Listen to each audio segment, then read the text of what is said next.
തിരുവനന്തപുരത്ത് emigration IB ഉദ്യോഗസ്ഥ മേഘയുടെ മരണത്തിൽ ഫോൺ കോളുകളിൽ അസ്വാഭാവികതയില്ല എന്ന് പോലീസ് വിലയിരുത്തൽ.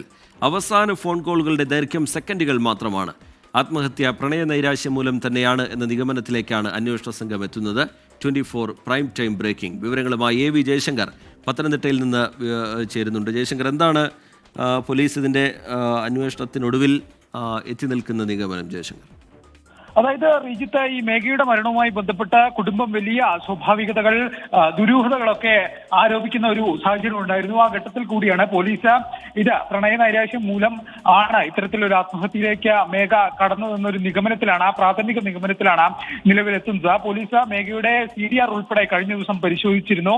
ഇതിൽ ഏറ്റവും ഒടുവിൽ സംസാരിച്ചത് ഈ മലപ്പുറം സ്വദേശിയായ IBയിൽ തന്നെ ജോലി ചെയ്യുന്ന ആൺ സുഹൃത്തുമായി തന്നെയാണെന്ന് പോലീസ് ഏറെക്കുറെ സ്ഥിരീകരിച്ചിട്ടുണ്ട്. ഇയാളോട് സംസാരിച്ചു എന്ന കാര്യത്തിൽ പോലീസ് ഒരു വ്യക്തത വരുന്നില്ല. കാരണം അവസാന ഫോൺ കോളുകളുടെ ദൈർഘ്യം ചില സെക്കൻഡുകൾ മാത്രമാണ്. 4 മുതൽ 8 സെക്കൻഡ് വരെ ദൈർഘ്യമുള്ള കോളുകളാണ് ഔട്ട് ഗോയിങ്ങും ഇൻകമിങ്ങും ഒക്കെ വന്നിരിക്കുന്നത്. അതുകൊണ്ട് തന്നെ സംസാരിച്ചു എന്ന കാര്യത്തിൽ പോലീസ് വ്യക്തത വരുന്നില്ല. പക്ഷേ ഇത്തരത്തിലുള്ളൊരു ഫോൺ വിളി നടത്താനുള്ള ശ്രമം ഉണ്ടായിട്ടുണ്ട്. അത് സുഹൃത്തുമായിട്ട് തന്നെയാണ്. പക്ഷേ ഈ വിളികളിൽ ഒരു അസ്വാഭാവികത ഇല്ല എന്നാണ് പോലീസ് പറയുന്നത്. ഒപ്പം തന്നെ പ്രണയ നൈരാശ്യം തന്നെയാണ് ഇത്തരത്തിൽ ഒരു ഇതിലേക്ക് കടന്നതെന്ന് പോലീസ് പറയുന്നു. മറ്റ് അസ്വാഭാവികമായ കാര്യങ്ങൾ കണ്ടെത്താൻ ഇതുവരെയുള്ള അന്വേഷണത്തിൽ സാധിച്ചിട്ടുമില്ല. എന്തായാലും ഈ ആൺസുഹൃത്ത് ആയ IB ഉദ്യോഗസ്ഥനെ വരും ദിവസങ്ങളിൽ നടപടിക്രമങ്ങൾ പൂർത്തിയാക്കി ചോദ്യം ചെയ്യാനുള്ള ഒരു ആലോചനയും പോലീസിന്റെ ഭാഗത്തുനിന്നുണ്ട്. കുറച്ചധികം സാങ്കേതിക നടപടിക്രമങ്ങൾ ഇതുമായി ബന്ധപ്പെട്ടുണ്ടെന്നാണ് പോലീസ് പറയുന്നത്. എന്തായാലും കുടുംബം നാളെ തിരുവനന്തപുരത്തെത്തി എമിഗ്രേഷൻ IB ഓഫീസിൽ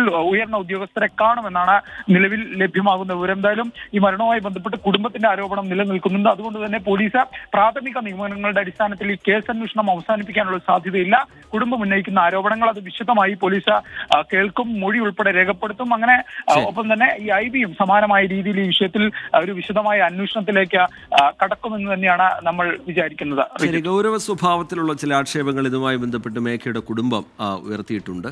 അതിലേക്കൊക്കെ വിശദമായ അന്വേഷണ സംഘം കടക്കുന്നുണ്ട് എന്നാണ് മനസ്സിലാക്കുന്നത്. ഇപ്പോഴൊരു പ്രാഥമിക വിലയിരുത്തൽ എന്നുള്ള നിലയിൽ അത് പ്രണയ നൈരാശ്യത്തെ തുടർന്നുള്ള മരണം, ആത്മഹത്യ എന്ന നിലയിലേക്കാണ് ഇപ്പോഴന്വേഷണ സംഘം എത്തി നിൽക്കുന്നത്. വിശദമായ അന്വേഷണം തുടർന്നും ഈ വിഷയവുമായി ബന്ധപ്പെട്ടുണ്ടാകും.